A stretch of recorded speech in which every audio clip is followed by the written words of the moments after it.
Thank you very much. I rise today to celebrate the vision and foresight of the authors of Title IX. And it's interesting to me, when I was doing the research on this, I found out that Senator Birchby, a Democrat, and Patsy Mink, a Democrat also in the House of Representatives. She was also the first person in the House of Representatives of color, but they had the wisdom and foresight to bring this forward. And it's interesting that we continue to have this debate and this conversation.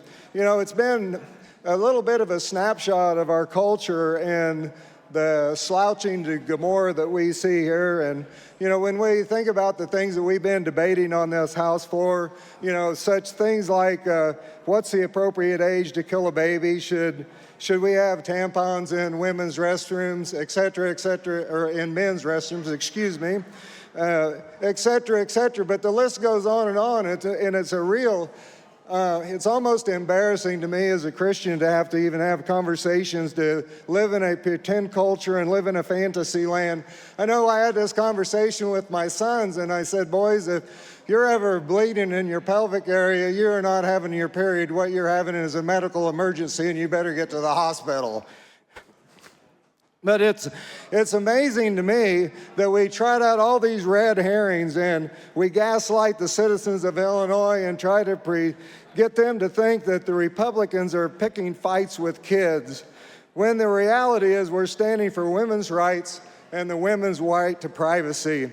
It's common sense that pretend women should not be competing against real women. This isn't complicated. I'm a farmer, and we're involved in production agriculture. And every farmer and every farm kid in Illinois understands the difference between a bull and a heifer. This is utterly ridiculous. Women's sports were created for biological women only, to give them a level playing field, a chance to win, a chance to achieve their goals, and even have scholarship opportunities. This was the reason for Title IX, for crying out loud. All these opportunities were flushed down the toilet when biological men compete. It's totally absurd. Where's the equity in all this?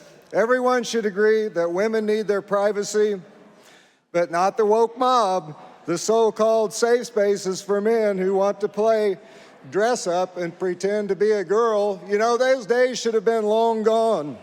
This side of the aisle will continue to fight the woke mob here in Illinois to protect women's sports, and together, let's make competition fair again. Thank you, Mr. Speaker.